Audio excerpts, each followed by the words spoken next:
Well, it's day 23 of President Bola Ahmed Tinubu's presidency, and we are keeping tabs with updates in his first 100 days in office. Thank you for joining us on the program. I am Nifemi Ogunto. You can join the conversation now on Twitter if you use the hashtag first 100 days.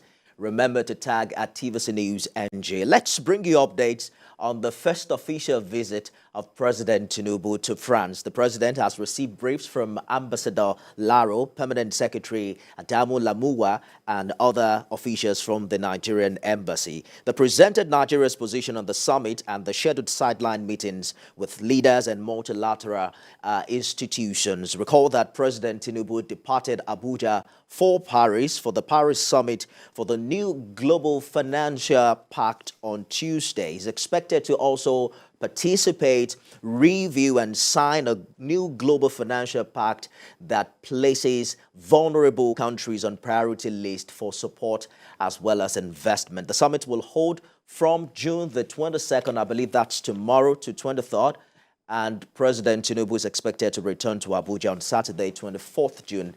After this summit, we'll be talking to our State House correspondent shortly for more updates as regards the president's visit to France.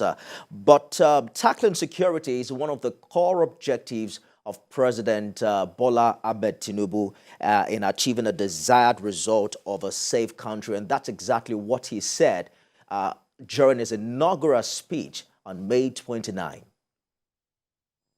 Security shall be top priority of our administration because neither prosperity nor justice can prevail amid insecurity and violence. To effectively tackle this, we shall reform both our security doctrine and its architecture.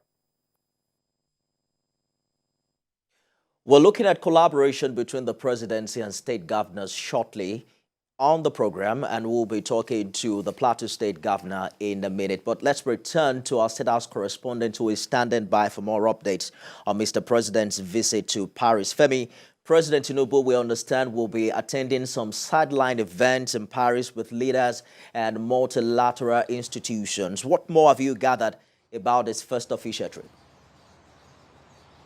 Well, Nifemi, all of that schedule is being drawn up by the president's men, that is his special advisors, members of his advisory council, working in close collaboration with the staff of the Nigerian embassy in France. We understand from Mr. Dele Alake, who is the special advisor on strategy, communications, and special duties. He is saying that leaders of world leaders of developed countries are already showing interest in meeting with President Bola Tinubu, in strengthening ties with Nigeria, in engaging with President Bola Tinubu and indeed Nigeria to see how they can come into Nigeria, bring in investment into Nigeria, because from what they are seeing, from the feelers they are getting following President Tinubu's latest economic policies, they are seeing that indeed Nigeria is open for business and that their return on investment is guaranteed. So these meetings, we expect them to start happening. That new global pact finance, that new global financing pact will start tomorrow. The conference will start tomorrow. The international community will be led by the United Nations Secretary General. We expect leaders from the South, the global South, meeting with leaders from less developed and underdeveloped countries. All of these engagements will be to improve the global financing system, which they say, as it stands currently, is not fit for purpose.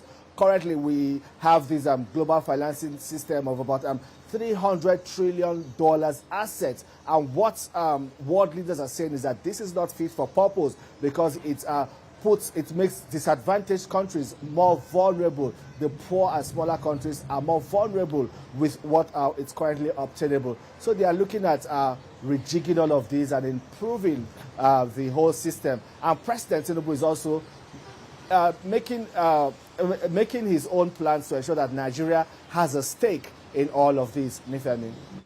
Absolutely. The presidential villa is still receiving visitors even in the absence of Mr. President. We understand that the British High Commissioner today visited Vice President Kashim Shettima. What was the essence of that meeting and what did you glean from it? Yes, Nigeria and Britain they have enjoyed a long-standing relationship, diplomatic ties that dates back to when Nigeria got its independence, even the pre-colonial era. So it's not unusual to see the British High Commissioner come to Nigeria to visit the presidency, visit President Kashim Shettima in the absence of President Bola Tinubu, to talk about strengthening these long-standing ties, to talk about moving forward, how the partnership can be improved. The feedback that came from the British High Commissioner is was quite refreshing for Vice President Kashim Shettima and indeed the federal government. He's saying that with the audacious economic policies introduced by President Bola Tinubu, the withdrawal of first subsidy payments, and also the monetary policy, the reform of the country's exchange rate and the monetary policy, are indeed sending the right signals to the international community. He says he has been interacting with British businesses and investors who are telling him that with all of this is showing that, the Nigerian economic space is gradually opening up, and they are also showing that interest in coming into Nigeria. So it's just very good for Nigeria's foreign direct investment as the federal government seeks to increase the investment portfolio in the country. Nifemi. Day 23 of President Tinubu's presidency. Trust me, Nigerians are counting on all of the campaign promises and looking forward to the changes it will bring to the table. State House correspondent Femi Akonde live for us. But by the way, happy birthday, Femi. Good to see you. Oh, thank you, Nifemi. Good to see you too. So 2 days ago, President Tinubu fired service chiefs, appointed new ones with a charge to hit the ground running. On the show today, we're asking what the tasks are before the service chiefs with the recent killings in Mangu in Plateau State and the urgent need to bring back peace to the nook and crannies of the country. Plateau State Governor Caleb Mutfwang met with President Tinubu recently on some issues. The big question is the Plateau State government seeking intervention from the federal government to tackle some security challenges in that part of the country? Let's find out more. Caleb Mutfwang is the executive governor of Plateau State and he joins me live from Jos. Your Excellency, thank you for joining us on the program.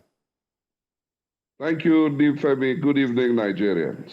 Well, the last time we spoke, you were governor-elect, so let me say congratulations on your inauguration as executive governor of Plateau State. We understand that celebration is short-lived now, seeing the huge security challenges you have to deal with yourself. In one of the meetings you held with stakeholders earlier this month, you were quoted to have said, "We must tell ourselves enough is enough. This madness and killings must come to an end." And you were referring to attacks in Mangu. You were once a chairman of that particular local government. Why do you think the attacks in that area have persisted, even with the 24-hour curfew in the place? Well, thank you, Nifemi. Let's put things in proper context. It is true that Mangu local government in particular has come under a deluge of attacks in the last 1 month, 2-3 weeks preceding my inauguration, and it has continued unabated till this moment. But I must separate that from an incident that happened 3-4 days ago that necessitated the imposition of the curfew. That had nothing to do with the insurgency we're having. It was more of an internal clash, a misunderstanding among persons within the community in Mangu. And I want to say that the situation inside Mangu town has been brought under very considerable control, and vehicles are moving on the main highway without any constraint. But of course, the main issue of the insecurity, which has to do with insurgency, is continuing unabated. Even last night, I can tell you that we lost another 14 people around that axis. Even as I'm talking to you, I've had to be dealing with security agencies and giving instructions on how to create new buffer zones. Why has this continued unabated? I think there has been a deliberate conspiracy to bring down Plateau State. And let me say this is not restricted to just Mangu or Bokos, Riom, Barkiladi. Even in recent times, places like Wase and Kanam have come under vicious attacks by insurgents. One of the two things are quite attractive on the plateau. The land itself, it's one of the most fertile pieces of land in Nigeria. It's one of the most arable farmlands in Nigeria. And of course, the mineral deposits that are in Plateau State. And people are beginning to realize that if you possess the land, you possess the minerals. And so Plateau has come into serious contention for some of these reasons. So we can look at economic factors, we can look at political factors, we can look at social factors that are behind the continuation of this insurgency. But what I can assure you is that we're doing our best to tackle these issues. You know, the last time we spoke on this platform, you mentioned to me that security for you isn't much about the presence of military, but the absence of conflict. So I'm wondering how you intend to deal with the criminality element of this crisis while you're attempting to resolve the communal conflicts. Thank you, Nifemi.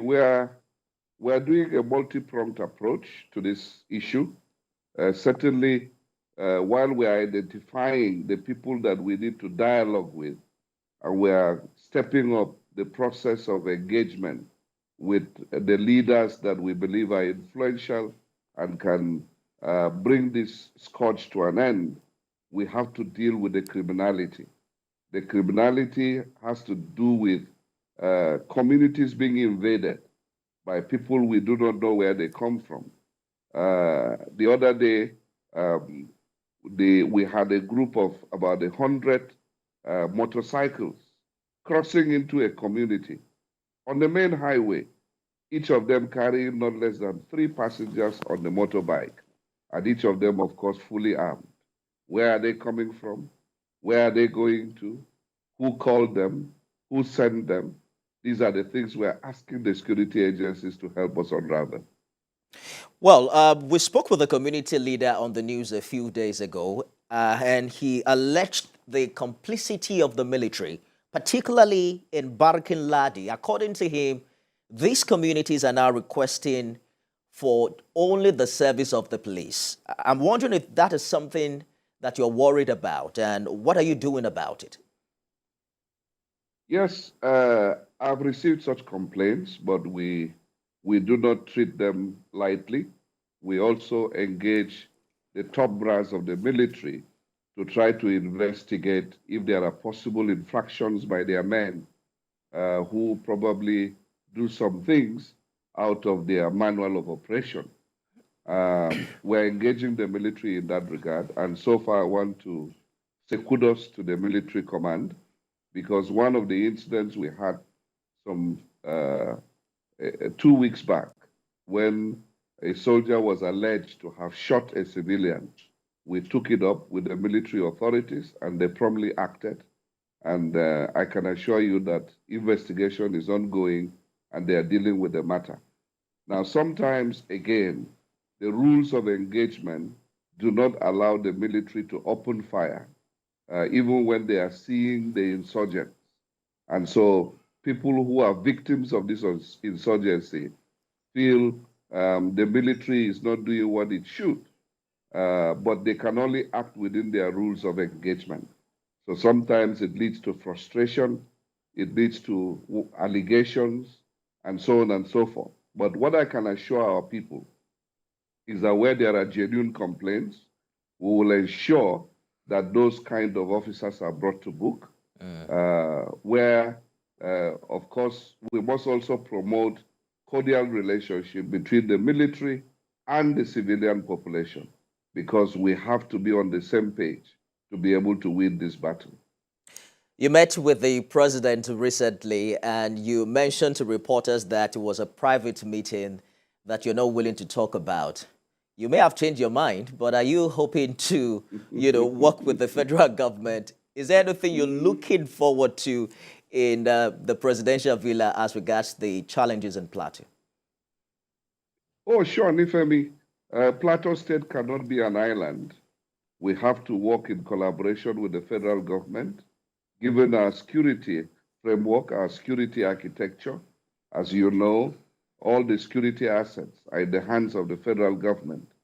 Much of what we do at the state level is the management of those assets. And therefore, we cannot but collaborate with the federal government. Yes, I met with Mr. President, and I must say that Mr. President was welcoming, was reassuring, and of course, he is quite abreast with the security challenge on the plateau. And I extracted from him a commitment to ensure that the situation on the plateau is brought under control. Let's talk about the removal of fuel subsidy. You're a member of the National Economic Council. Nigerians are counting on your decision to intervene. That's what the president has tasked the NEC to do this time.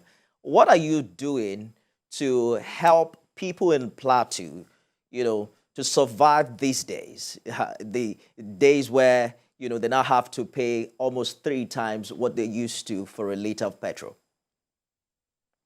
Yeah, definitely, this is a tough one.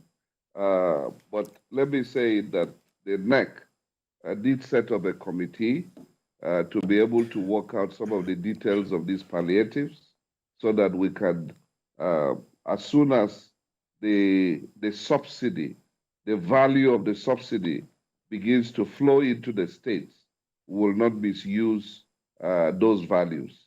And I'm sure the committee is working assiduously. It was given a space of 2 weeks, I believe, to deliver its report. A committee headed by the governor of Kebbi State, whom you know is an immediate past national chairman of the NUT. So what I can tell you is that this committee is going to come up with a range of subsidies, a range of, not subsidies, palliatives, I should put it, that would be worker-friendly, would be poor-friendly, and will be people-friendly. For us on the plateau, we came in, and the first challenge we're having to deal with is that we made workers on strike because of the non-payment of salaries from February up till May, and I'm glad to report that we have finished paying February salary. We are trusting God that in another week or 2, we should be able to look at how to pay the March salary and possibly go on to pay April within the constraints of our finances. But beyond that, the inflows that are expected to come as a result of the removal of the fuel subsidy probably may not be realized until sometime in August. Governor Mutfwang, let me jump in very quickly because of our time. You talked about salaries. The TUC is asking for as much as 200,000 naira. Are you? Hello, Nifemi? Yes, can you hear me, Governor Mutfwang? Hello. Can you hear me? I was saying. Yes, I can hear you now. Oh, good. I was saying that the TUC has asked for as much as 200,000 naira as a minimum wage. Are you ready? Are you willing to increase the minimum wage in the coming days? I believe, Nifemi, that workers are entitled to what we call a living wage. And within the constraints of our financial challenges, I believe that we should be able to review upwards the salaries of workers. But again, this is why we are a federation. We cannot have one uniform salary scale for everybody across the nation because our capacities are different. Some of the states have even gone ahead to even increase salaries. Some of us were struggling to pay arrears of salaries. So we have to find our level. We have to find our context. But for me, as a governor of Plateau State, I've made a commitment to the workers of the Plateau that their welfare is of utmost importance to us. And within the constraints of our resources, we will try to ensure that we make life better for them as we get along. You sound like you are shying away from that question. Making life better for them. Does that mean they should be expecting an increment? Oh, sure. I said it, that the issue of increase, I believe that workers deserve a living wage. And definitely the wages at the moment, if you ask me very honestly, I will tell you that they are below what workers should be earning. But again, it's a function of availability. And I said within the constraints of what is available, we'll ensure that we make life better for the workers. So some 6 days ago, the IG ordered that the police commissioner in Plateau seal up the 17 local government area secretariats. And they're saying it's as a result of skirmishes arising from the suspension of local government chairmen. How are you dealing with that development? Yeah, thank you, Nifemi, for this question. Let me say that the IG was certainly misinformed about the realities on ground. And incidentally, I also visited the IG a few hours before he was relieved of his appointment. And to put things in proper perspective, as I'm talking to you, I can assure you there is no restiveness in anywhere, in any of the local government secretariats. But this is a slight misunderstanding we're working on, and I'm pretty sure that normalcy will return before too long. All right, we have to go now. We must say a big thank you for honoring your promise. You promised to answer anytime we call. Hopefully, you'll keep to that promise in the coming days. And as we also monitor developments in your 4-year tenure, Governor Caleb Mutfwang, Executive Governor, Plateau State. Thank you, Nifemi. Thank you so much for talking to us. Thank you, Nifemi. Thank you for bringing me on. And I can assure you that we on the Plateau have a lot of respect for TVC and will continue to cultivate the most cordial and right relationship with you guys. Thank you for bringing us on.